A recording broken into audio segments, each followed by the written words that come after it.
জ্ঞানী লোকেরা বলে কি, তুমি তখনই সফল যখন তুমি ঘুমের ভিতরে টাকা আসবে।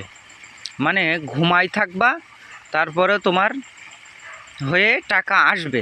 এখন কিভাবে আসবে, যার আসবে সেই বুঝবে। এই জন্য আমি মনে করি এই ঘুমের ভিতরে টাকাটা মাছে এমন পাওয়া যায়।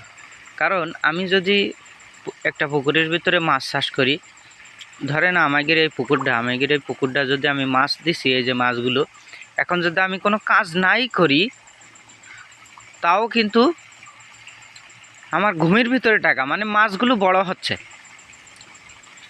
আর যখন বড় হবে 1 মাস 1.5 মাস পরে, যখন আমি একবারে মাছটা বিক্রি করব, তখন কিন্তু আমার ওই প্রতিদিনের যে হিসাবটা, ওটা কিন্তু একবারে আমি টাকাটা পাবো। এই জন্য ওই কথাটা কিন্তু মাছের ব্যবসায় খাটে। আরও অন্য অন্য কাজকর্ম আছে। তো আমি বলবো যে সফলতা আসলে অর্জন করতে গেলে পরিশ্রম করা লাগবে, কষ্ট করা লাগবে। একটুখানি ব্রেন খাটালেই কিন্তু, বুদ্ধি খাটাই কাজ করলেই কিন্তু সফল হওয়া যায়।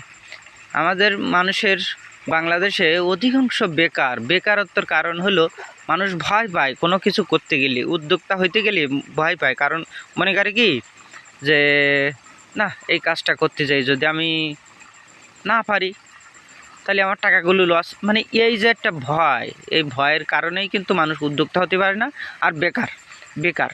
তা আমি বলবো যে যদি কোনো জায়গায় কোনো সময় কোনো সাইটে জায়গা থাকে, পুকুর থাকে, সেসব জায়গায় কৃষি কাজ করেন, ছোটোখাটো কৃষি কাজ নিজের শরীরের ঘাম ফেলায় দেন, নিজেই পরিশ্রম করেন, দেখবেন আর কারোর লাগবে না।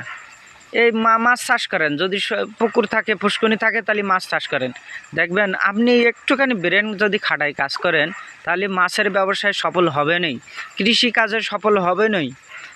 একটা গরু কিনতে গেলে আপনার এখন 50,000 1 লাখ টাকা লেগে যাচ্ছে। তা আপনি গরুর ব্যবসায় দেখা যাচ্ছে, আপনার যদি টাকা নাই থাকে, তাহলে আপনি গরুর ব্যবসা করতে যাচ্ছেন কৃষির জন্য। আর এই 50,000 টাকাতে যদি আপনি নিজের শরীরের ঘাম ফেলাই যদি পরিশ্রম করেন, যদি একটা কৃষিকাজে হাত দেন, কিংবা একটা পুকুর নিয়ে পড়ে থাকেন, তাহলে কিন্তু আপনার 50,000 টাকা লাগবে না। আপনি একটু খেয়াল করেন, দেখবেন হয়ে যাবে ইনশাআল্লাহ সফলতা।